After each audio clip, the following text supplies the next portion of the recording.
Professor Porzeron, Porzeron professor, Nora Sofori Aisor, Porzeron professor, Professor Porzeron, Professor Porzeron. Եվ այսպես, եթե ինձ չեք հիշում, ապա ասեմ, որ ես պրոֆեսոր Փորձերոնն եմ, շատ խելացի մարդ, որը շատ է սիրում ընթերցել։ Իսկ ընթերցելուց բացի, ես շատ եմ սիրում պատասխանել ձեր նամակներին։ Անցնենք առաջ։ Ինչպես գիտեք, ձեր հետաքրքրող հարցերը կարող եք ուղարկել այս էլեկտրոնային հասցեին։ Դե ինչ, պատրաստ եք նոր գիտելիքներ ձեռք բերել։ Հրաշալի է։ Դե դուք ինձ ուղարկեք ձեր հարցերը, իսկ ես անցնեմ առաջին հարցին։ Professor Porzeron. Այսպես ուրեմն, բարև պրոֆեսոր Փորձերոն, ես Մարտիրոսյան Դավիթն եմ, բարև Դավիթ, քաղաք Երևանից, 12 տարեկան և որոշել եմ զբաղվել սուսերամարտով, կարող եք ասել, որտեղից է եկել սուսերամարտը։ Ահ, որքան եմ ես սիրում, երբ երեխաները զբաղվում են սպորտով։ Երեխաներ, սուսերամարտի արվեստը բավականին հին է, միջին դարերում այն համարվել է ասպետի 7 առաքինություններից մեկը, մի րոպե, իսկ որն է ասպետի 7 առաքինությունները, քնար նվագել, ձիավարել, նիզակ նետել, որսի գնալ, լողալ, շախմատ խաղալ և սուսերամարտել։ Սուսերամարտի արվեստը ծագել է դեռ 15-րդ դարի սկզբին։ Թույլատրվում է խոցել մրցակցի մարմնի բոլոր մասերին, բացի ծոծրակից։ Սուսերամարտում հաղթում է մինչև 6 րոպեում 5 խոցում կատարած մարզիկը, իսկ օլիմպիական խաղերի դեպքում 10 րոպեում 10 խոցում։ Մարզիկները հագնում են սպիտակ, թեթև, ամուր կտորից պատրաստված հագուստ, ցանցապատ սաղավարտ, ձեռնոց և ձեռքին սուսեր։ Մրցուղու երկարությունը 18 մետր է։ 1896 թվականին սուսերամարտն ընդգրկվել է օլիմպիական խաղերի ցուցակում։ Հնում սուսերամարտը համարվում էր ազնվական զբաղմունք։ Այն ազնվական ծագում ունեցող յուրաքանչյուր տղամարդու դաստիարակության մի մասն էր։ Հաշվի առնելով Ֆրանսիայի մեծ ավանդը սուսերամարտի զարգացման գործում, մրցույթի ընթացքում մրցավարները խոսում են ֆրանսերեն լեզվով։ Այո, սպորտը գեղեցկացնում է մարդուն։ Դե ինչ սիրելի Դավիթ, հաջողություն եմ մաղթում քեզ։ Վստահ եմ, որ կունենանք օլիմպիական չեմպիոն։ Professor Porzeron. Դե ինչ, իսկ մենք անցնենք հաջորդ հարցին և տեսնենք, թե մեզ ով ինչ է հարցրել։ Ահա երեխաներ, մեր հաջորդ հարցը տեսահարց է։ Տեսնենք, թե ով է մեզ այն ուղարկել։ Professor Porzeron. Բարև, սիրելի Փորձերոն, արդեն պատմել եք կատուների մասին, պատմում են շունիկների մասին։ Professor Porzeron. Իհարկե երեխաներ, ինչպես կարելի է չխոսել շների մասին, նրանք մարդու ամենահավատարիմ ընկերներն են։ Շները տարբերակում են մինչև 10,000 հոտ։ Այո երեխաներ, շների հոտառությունն այնքան զարգացած է, որ նրանք կարողանում են հոտը զգալ նույնիսկ շատ մեծ հեռավորության վրա։ Շները կարող են հիշել մինչև 250 հրահանգ։ Այս ունակության շնորհիվ նրանք կարող են կատարել բազմաթիվ հրահանգներ ու հնարքներ։ Շները տարբեր կերպ են հաչում տարբեր իրավիճակներում։ Կախված իրավիճակից շան հաչոցը կարող է փոխվել՝ ողջունելիս, վախենալիս, վտանգի ազանշան տալիս կամ խաղալիս։ Շները ունեն չկրկնվող քթեր, ինչպես մարդու մատնահետքն է, այդպես էլ շան քիթը, եզակի է։ Շները նույնպես կարող են լինել աչլիկ և ձախլիկ, ինչպես մարդիկ, նրանք նույնպես կարող են նախընտրել օգտագործել աչ կամ ձախ թաթը։ Ահա այս փաստերը ցույց են տալիս, թե որքան զարմանահրաշ և յուրահատուկ արարածներ են շները։ Առհասարակ շները միշտ օգնել և օգնում են մարդուն կենցաղում։ Նույնիսկ տիեզերքում առաջին անգամ եղել է շունը, ոչ թե մարդը։ Այո երեխաներ, դուք ճիշտ լսեցիք, շունն առաջինն է եղել տիեզերքում։ Այդ շանանունն էր Լայկա։ 1957 թվականին նրան ուղարկում են տիեզերք Սպուտնիկ 2 արբանյակի վրա։ Եվ այսպես նա եղավ առաջին կենդանին, ով հաղթահարեց երկրի գրավիտացիան։ Ժամանակին երեխաներ, ամբողջ աշխարհով թնդում էր Բալտո անունը, Ալյասկայի փրկիչ։ 1925 թվականին Ալյասկայի փոքրիկ քաղաքում սկսվում է դիֆտերիա համաճարակը և շտապ պետք էր դեղորայք ուղարկել։ Բալտոն Սիբիրյան հասկին առաջնորդում էր շների սահնակներով արշավը սառույցների վրայով և փրկում էր քաղաքի երեխաների կյանքերը։ Եվ մարդիկ, որպես հավերժ շնորհակալության նշան, նրա արձանը կանգնեցնում են Նյու Յորքի Սենտրալ Փարքում։ Երեխաներ, ես հավերժ կարող եմ խոսել շների մասին, բայց պետք է անցնեմ հաջորդ հարցին։ Professor Porzeron. Եվ այսպես, մեր հաջորդ հարցը մեզ ուղարկել է Գասպարյան Միքայելը քաղաք Վանաձորից։ Ողջույն Միքայել։ Միքայելը 9 տարեկան է և իրեն շատ հետաքրքիր է, թե ինչու է լուսինը գիշերները լույս տալիս։ Եկեք հիմա պարզաբանենք։ Իրականում երեխաներ, լուսինը լույս չի տալիս։ Լույս են տալիս միայն աստղերը։ Իսկ լուսինը երկրին ամենամոտ երկնային մարմինն է ու վերջինիս բնական արբանյակը։ Լուսինը էլիպսաձև պտտվում է երկրի շուրջը, իսկ երկրի հետ միասին նաև արեգակի շուրջը։ Երկիրը լուսնի հետ համահունչ պտույտի մեջ է, մշտապես շրջված լինելով նույն կողմով դեպի երկիր մոլորակը։ Երեխաներ, մեր մոլորակի շուրջ լուսնի մեկ պտույտը տևում է 27 օր, իսկ լուսնի փուլերի փոփոխությունը տևում է 29.5 օր։ Երկրի եւ լուսնի միջև հեռավորությունը 384.400 կիլոմետր է։ Լուսինը սեփական լույս չունի, երեխաներ։ Նրա լույսն առաջանում է արևի ճառագայթներից։ Այդ լույսը արևի արտացոլանքն է։ Գիշերն այն անդրադարձնում է արեգակի լույսը երկրագնդի այն կիսագնդում, որտեղ չեն հասնում արեգակի ճառագայթները։ Կասեմ ավելին, այն արեգակից հետո ամենապայծառ մարմինն է երկնքում, չնայած նրան, որ նրա մակերևույթը շատ մուգ է։ Եթե լուսինը գտնվում է արեգակի ու երկրի միջև, ահա այսպես, ապա մենք տեսնում ենք նորալուսինը։ Նորալուսինների մեջ եղած պարբերությունը 29.5 օր է։ Նորալուսնի ժամանակ լուսինը երբեմն հայտնվում է երկրի ու արեգակի միջև եւ ծածկում է արեգակը։ Տեղի է ունենում արեգակի խավարում։ Իսկ երբ լուսնի ժամանակ երկիրը հայտնվում է արեգակի ու լուսնի միջև եւ ստվեր է գցում լուսնի վրա, ահա այսպես, ապա մենք տեսնում ենք լուսնի խավարում։ Հեռադիտակով դուք կարող եք տեսնել լուսնի վրա խառնարաններ, որոնք առաջացել են երկնաքարերի հարվածներից։ Լուսնի վրա կատարյալ լռություն է տիրում։ Պատկերացնում եք, երեխաներ, լուսինը բացարձակ անկենդան է, զուրկ է օդից եւ ջրից։ Նրա մակերևույթի ջերմաստիճանը ցերեկը հասնում է մինչև +120 աստիճան Ցելսիուսի, իսկ գիշերը մինչև -163 աստիճան Ցելսիուսի։ Պատկերացնում եք այնտեղ ինչ ցուրտ է։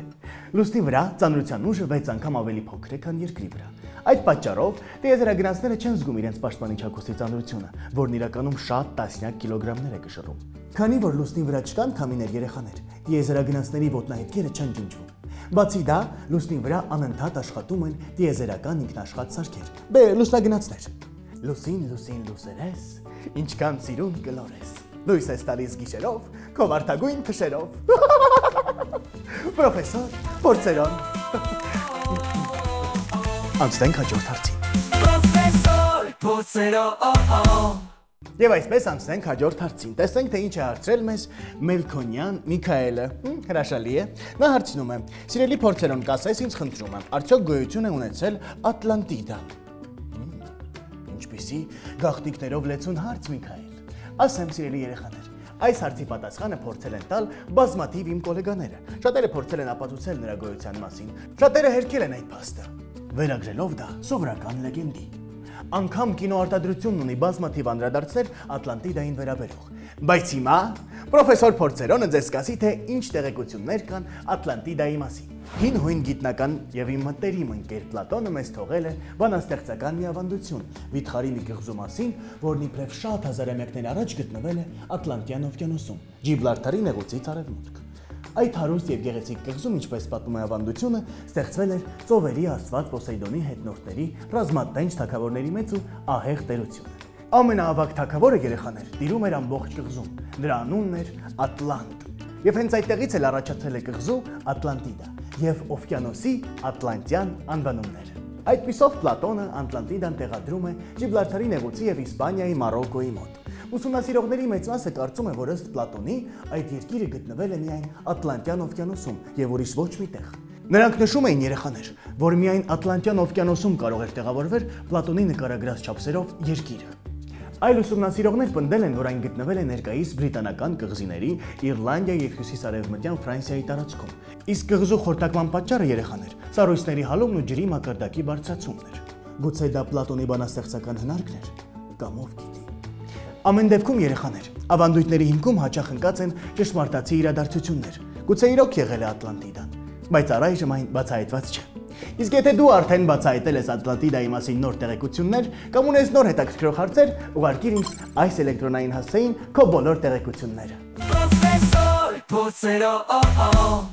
Եվ այսպես, երեխաներ, հաջորդ հարցը մեզ գրել է Հովանեսյան Ռուբենը։ Տեսենք, թե նրան ինչն է հետաքրքրում։ Սիրելի Փորձերոն, ես հայտնվել եմ շատ անհարմար դրության մեջ։ Խնդրում եմ օգնիր ինձ։ Իհարկե, Ռուբեն, ես միշտ պատրաստ եմ օգնել ձեզ։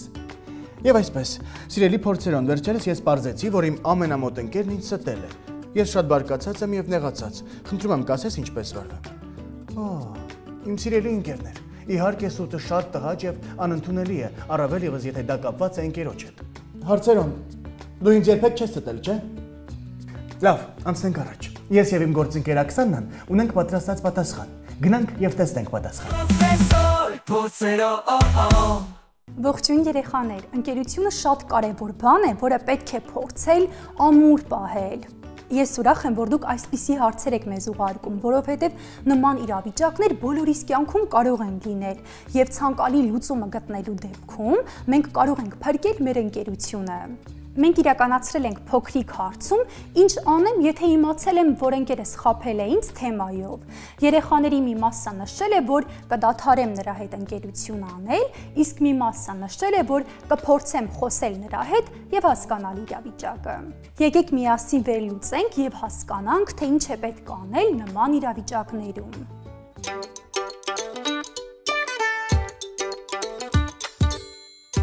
Սա Նարեկն է, 11 տարեկան, ով երազում է ինժեներ դառնալ։ Նարեկի սենյակում միշտ խառնաշփոթ է։ Մի անգամ նրա մայրիկն ասաց, որ ինքնուրույն հավաքի սենյակը։ Նարեկը տեսնելով, թե ինչքան շատ գործ ունի, որոշեց դիմել իր մտերիմ ընկերոջը, Արմանին։ Նա զանգահարեց ընկերոջը եւ օգնություն խնդրեց։ Սակայն ընկերը նրան ասաց, որ ինքը չի կարող գալ, քանի որ իրեն կանչել են արտահերթ պարապմունքի։ Նարեկը մի պահ նեղվեց, սակայն հասկացավ, որ ընկերը հաճախում է շախմատի դասերի եւ այն նրա համար շատ կարեւոր է։ Նարեկը նրան հաջողություն մաղթեց եւ անցավ սենյակը հավաքելու։ Սկզբում փոխում է անկողին, հավաքում է դասագրքերը, տեղավորում է գետնին թափված խաղալիքները, դասավորում է թափթփված հագուստը։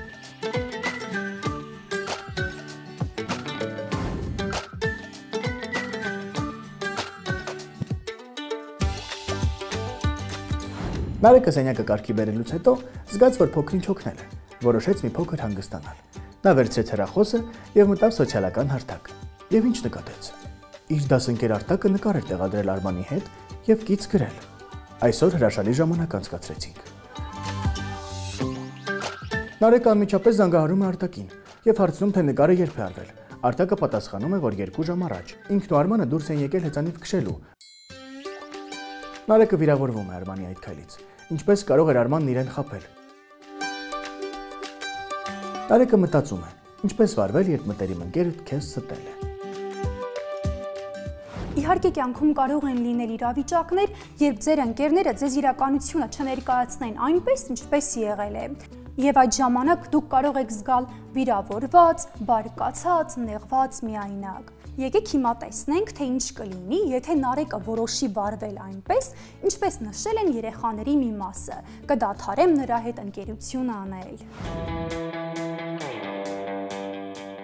Նարեկը շատ բարկացած էր։ Նա չէր կարողանում մոռանալ ընկերոջ այդ քայլը եւ հասկացավ, որ իրեն անազնիվ ընկեր պետք չէ։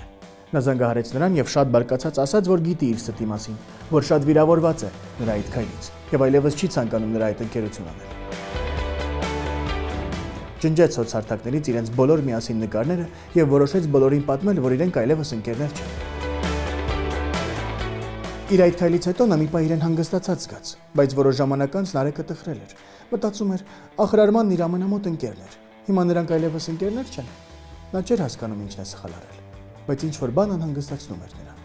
Իհարկե սուտ խոսելը շատ վիրավորական է, բայց կտրուկ որոշումներ կայացնելը նախընտրելի չէ եւ դա կարող է իրավիճակը ել ավելի բարդացնել։ Հետևաբար, սխալ է առանց ընկերոջը լսելու, խզել հարաբերությունները եւ դադարել ընկերություն անել։ Այժմ արի հասկանանք, թե ինչ է պետք անել նման իրավիճակներում։ Մարդիկ ընկերություն անելու ընթացքում կարող են իրավիճակը նկարագրել այլ կերպ, քան այն կա։ Եթե դուք հայտնվել եք նման իրավիճակում, բացահայտել եք, որ ձեր ընկերը խաբել է ձեզ, բայց ձեր ընկերությունը շատ կարևոր է ձեզ համար։ Միևնույն ժամանակ դուք շատ բարկացած եք, վրդովված եք, ուզում եմ ձեզ առաջարկել մի կախարդական մեթոդ։ Կարող եք վերցնել թուղթ ու գրիչ եւ նրան նամակ գրել։ Նամակի մեջ կարող եք գրել այն ամենը, ինչ զգում եք, ցույց տալով ձեր բարկությունը, հիասթափությունը, բայց հիշեք, որ նամակը նրան ուղարկել պետք չէ։ Այս մեթոդը ձեզ կօգնի հանգստանալ եւ հետո ավելի կառուցողական եւ առողջ սրույց ունենալ ձեր ընկերոջ հետ։ Նարեկը վերցնում է թուղթ եւ գրիչ ու սկսում է գրել։ Բարև Արման, դու ստախոս եւ վախկոտ ես։ Չկարողացար ինձ ճիշտն ասել։ Նախընտրեցիր ստել։ Ես ինձ անհարմար եմ զգում, որ ժամանակին քեզ իմ ընկերն եմ համարել։ Եվ Նարեկը գրեց ու գրեց, այնքան մինչև բարկությունն անցավ։ Նա վերցրեց գրած նամակը եւ պատրեց։ Ճիշտ է, բարկությունն անցավ, բայց վիրավորանքը մնաց։ Ինչ անել, ինչպես վարվել։ Հիմա փորձեք խոսել ձեր ընկերոջ հետ, թույլ տվեք նրան, որ նա ձեզ բացատրի իրավիճակը, թե ինչի է այդպես վարվել։ Կարող եք նրան նշել, որ դուք շատ վիրավորվել եւ բարկացել եք դրանից։ Նույնիսկ կարող եք դա գրել թղթի վրա, որպեսզի խոսելու ընթացքում լարվածություն չզգաք։ Նարեկը հաջորդ օրը զանգահարում է Արմանին եւ հանդիպում հետը։ Նարեկը նրան ասում է, որ ինքն իմացել է, որ երեք արտակի հետ գնացել են հեծանիվ քշելու։ Եվ հարցնում է, թե ինչու է նրան ստել։ Արմանը գիտակցում է իր սխալը։ Եթե ձեր ընկերը ցանկանա ձեզ բացատրել իրավիճակը, զղջա իր արարքի համար, ներողություն խնդրի եւ փորձի վերականգնել վստահությունը, հնարավորություն տվեք նրան շտկել իր սխալը եւ հիշեք, որ բոլորս էլ կարող ենք սխալվել։ Երբեմն մարդիկ ստում են, չգիտակցելով, որ կարող են դիմացինին ցավ պատճառել։ Ներելով նրան, դուք ցույց եք տալիս ձեր մեծահոգությունը եւ ուժեղությունը։ Բայց եթե ձեր ընկերը շարունակի պնդել, որ նա մեղավոր չի եւ ոչ մի վատ բան չի արել, ապա կարող եք մտածել. արդյոք ձեզ պետք է նման ընկերները։ Եթե ձեր ընկերը գիտակցի եւ ընդունի իր սխալը, ապա նա անձամբ կցանկանա վերականգնել ձեր հարաբերությունները։ Արմանը ներողություն է խնդրում, ասելով, որ իրեն ընդհանրապես դուր չեն գալիս տնային գործերը։ Այդ պատճառով էլ այդպես է ասել։ Եվ ընկերոջը խոստանում է ոչ մի դեպքում չստել։ Նարեկը մեծահոգաբար ներում է ընկերոջը, հասկանում է նրան ասելով, որ ինքն էլ չի սիրում տնային գործեր, սակայն ավելի շատ չի սիրում սուտը։ Ընկերները պայմանավորվում են երբեք այլևս չստել միմյանց, անգամ ամենադժվար պահերին։ Ինչ ստացվեց, Նարեկը լսեց Արմանին, իմացավ ճշմարտությունը եւ չկորցրեց ընկերոջը։ Իսկ հիմա եկեք ամփոփենք, թե ինչ է պետք անել, եթե իմանում եք, որ ձեր ընկերը ստել է ձեզ։ Սկզբում պետք է փորձել հանգստանալ եւ շտապ որոշումներ չկայացնել։ Բարկությունը կարող եք հանձնել թղթին, նամակ գրելով, բայց հիշեք, որ նամակը պահում եք ձեզ մոտ եւ չեք ուղարկում ընկերոջը։ Պարտադիր պետք է խոսել ընկերոջ հետ ձեր հույզերի եւ ապրումների մասին եւ նրան բացատրելու եւ խոսելու հնարավորություն տալ։ Եթե ընկերը զղջում է իր արարքի համար եւ ներողություն է խնդրում, ապա պետք է նրան ներել, իսկ եթե ոչ, պետք է մտածել. արդյոք մեզ պետք է նման ընկերներ։ Դե ինչ երեխաներ, դուք շատ կարևոր եւ հետաքրքիր հարցեր եք մեզ ուղարկում, որոնք ձեզ կյանքում տարբեր իրավիճակներում կարող են օգնել կողմնորոշվել։ Շարունակեք ձեր հարցերը ուղարկել մեզ, իսկ մենք կպատասխանենք դրանց։ Այսպես երեխաներ, դուք ստացաք ձեր հարցի պատասխանը։ Հրաշալի է։ Իմ գործընկերը մանրամասն բացատրեց, թե ինչ է պետք անել նման դեպքերում։ Ես շատ ուրախ եմ, որ դուք ինձ ուղարկում եք այսպիսի կարևոր հարցեր եւ մենք միասին քննարկում ենք դրանք եւ տալիս ենք ձեզ անհրաժեշտ պատասխանները։ Շարունակում ենք երեխաներ ինձ ուղարկել ձեր ամենատարբեր հարցերը, ամենատարբեր իրավիճակների հետ կապված եւ ես պատասխանում եմ դրանց։ Իսկ ուղարկում ենք ահա այս հասցեին։ Կարծես մեր հաղորդումը ավարտվեց երեխաներ։ Ոչ, բա գիտափորձը։ Պետք է տեղափոխվենք իմ գործընկերոջ Սուսաննայի մոտ, որը ցույց կտա մեզ շատ հետաքրքիր ու կարևոր գիտափորձ։ Ողջույն սիրելի երեխաներ, այսօր մենք ձեզ համար պատրաստել ենք շատ հետաքրքիր գիտափորձ եւ այդ հարցում ինձ կօգնի իմ գործընկեր Սիմոնան։ Ողջունեք Սիմոնա։ Այս փորձի համար մեզ անհրաժեշտ է ջուր, սպիրտ, քրքուր եւ սոդա։ Այո։ Հիմա մենք պատրաստելու ենք գաղտնի թանակ, մեր գաղտնի գրությունները գրելու համար։ Գաղտնի թանակի համար մեզ անհրաժեշտ է սոդային ավելացնել ջուր։ Լրիվ խառնի։ Ահա երեխաներ, արդեն պատրաստ է մեր գաղտնի թանակը գաղտնի գրությունները գրելու համար։ Գրենք Սիմոնա։ Հետո վերջում կտեսնենք, թե ինչ ենք գրել։ Բայց չենք ասի։ Բայց ոչ ոքի չենք ասի։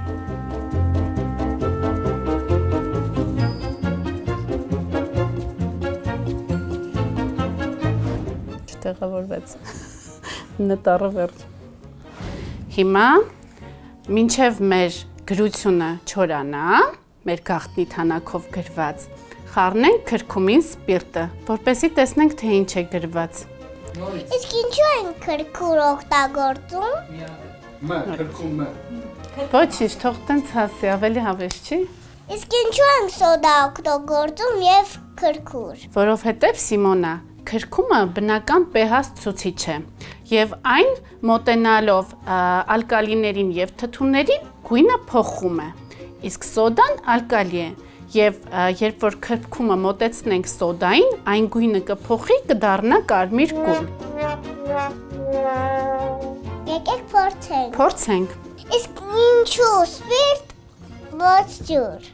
որովհետեւ քրքումը շատ լավ է լուծվում սպիրտի մեջ, դրա համար օգտագործում ենք սպիրտ, այլ ոչ թե ջուր։ Հիմա տեսնենք, թե ինչ է գրված։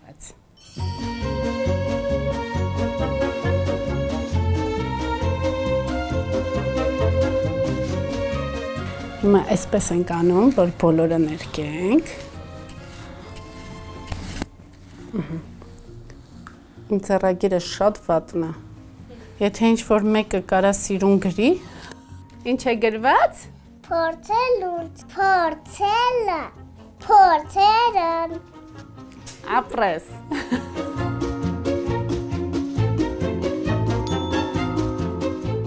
Երեխաներ, եթե ձեզ դուր եկավ, կարող եք տանը ձեր ծնողների հետ միասին կատարել այս փորձը եւ ուղարկել փորձելոնին։ Բայց հիշեք երեխաներ, թղթի տակ անպայման դրեք պաշտպանիչ մի բան, որովհետեւ քրքումը ներծծվում է եւ կարող է կեղտոտել ամեն ինչ։ Սիմոնը հավանեցիր փորձը։ Ինչ ավես փորձը։ Սիմոնա, արի պայմանավորվենք, երբ որ դու մեծանաս ու արդեն գրել կարդալ իմանաս,